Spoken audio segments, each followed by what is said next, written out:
दोस्तों आज हम एक ऐसे मुद्दे पर बात करेंगे जिसने देश की राजनीति में हलचल मचा दी है। यह है राहुल गांधी और इलेक्शन कमीशन ऑफ इंडिया के बीच की एक बड़ी टक्कर। एक तरफ कांग्रेस पार्टी के नेता हैं जो वोट चोरी का गंभीर आरोप लगा रहे हैं, दूसरी तरफ देश में चुनाव कराने वाली सबसे बड़ी संस्था है जो इन आरोप को बेबुनियाद कह रही है। तो इस पूरे मामले की सच्चाई क्या है, आइए शुरू करते हैं। मैं हूं आकाश शर्मा और आप देख रहे हैं सूरमा भोपाली। दोस्तों 7 अगस्त को राहुल गांधी के ऐसे अंदाज में मीडिया के सामने आए कि जैसे एप्पल के सीईओ ने नया आईफोन लॉन्च कर रहा हो। पर ये कोई प्रेस कॉन्फ्रेंस किसी नए प्रोडक्ट का लॉन्च नहीं थी। राहुल गांधी ने कहा कि वो एटम बॉम्ब फोड़ने जा रहे हैं और उन्होंने जो डेटा पेश किया है उसने सच में देश के लोकतंत्र को हिला दिया है। उन्होंने ये आरोप लगाया है कि वोट चोरी नहीं बल्कि वोट डकैती हो रही है। राहुल गांधी ने जो भी कहा वो हवा में नहीं था। उन्होंने कहा कि उनकी टीम ने 6 महीने लगाकर सिर्फ एक विधानसभा क्षेत्र कर्नाटका के महादेवपुरा के वोटर लिस्ट का अध्ययन किया है और इस अध्ययन में उन्होंने 5 तरह की बड़ी गड़बड़ियां पकड़ी हैं। आइए आपको बताते हैं कि 5 गड़बड़ियां कौन कौन सी हैं जो राहुल गांधी ने बताई हैं। पहली, डुप्लीकेट वोटर्स।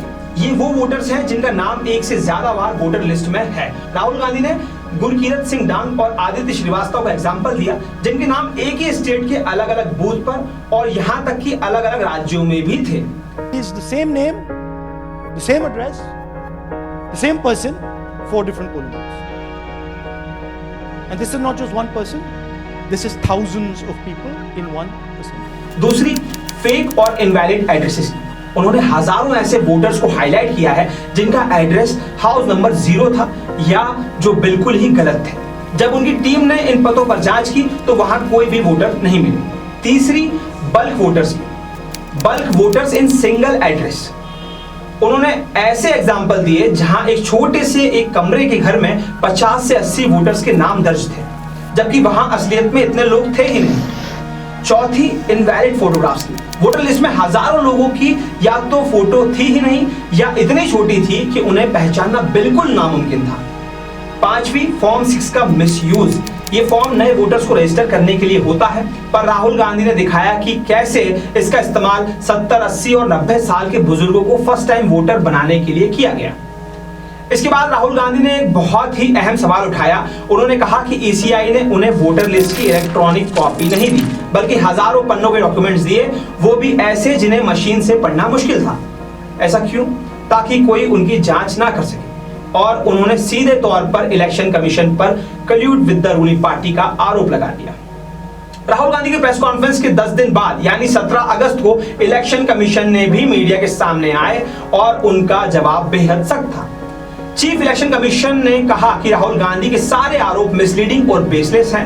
उन्होंने राहुल गांधी से सीधा सीधा कहा कि वो 7 दिन के अंदर या तो अपने दावों को हलफनामा यानी एफिडेविट पेश करें या फिर देश से माफी मांगे। नो थर्ड ऑप्शन, उन्होंने ये साफ साफ कहा है।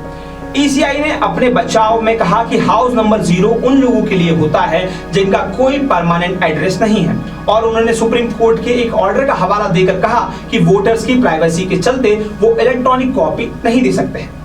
अब यहाँ एक बड़ा सवाल खड़ा होता है, अगर ईसीआई को शफाफ रहना है तो वो सिर्फ राहुल गांधी से ही हलफनामा क्यों मांग रहे हैं, जबकि बीजेपी के एमपी अनुराग ठाकुर ने भी 5 लोकसभा और 1 विधानसभा में वोट चोरी के इस तरह के आरोप लगाए थे तो उनसे कोई सवाल नहीं किया गया। क्या यह दोहरा मानक नहीं हुआ? दूसरा सवाल, अगर वोटर लिस्ट में सच में इतनी बड़ी गड़बड़ियां हैं तो ईसीआई खुद इसकी जांच क्यों नहीं कर रहा है?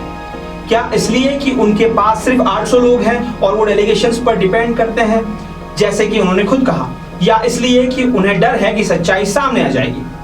राहुल गांधी ने जो भी प्रूफ दिए हैं वो ईसीआई के ही डॉक्यूमेंट्स हैं, तो फिर ईसीआई ये कैसे कह सकता है कि ये डेटा सही नहीं था? आखिरकार ये डेटा उन्होंने ही दिया है। राहुल गांधी ने सही कहा था कि ये मामला ईसीआई और कांग्रेस का नहीं है, ये मामला देश के लोकतंत्र का है और अगर एक आम नागरिक के वोट का गला घोटा जा रहा है तो वो सिर्फ एक आवाज, वोट की आवाज से भी वंचित हो जाए। तो अब सवाल यह है कि आगे क्या होगा? क्या राहुल गांधी एफिडेविट देंगे या ईसीआई अपने फैसले पर फिर से विचार करेगी? और इस सब से भी बड़ा सवाल यह है कि क्या देश की जनता अपने लोकतंत्र को ऐसे ही खत्म होने देगी जिससे पाने के लिए हमारे बुजुर्गों ने इतनी कुर्बानियां दी हैं? आप इस पूरे मुद्दे पर क्या सोचते हैं दोस्तों?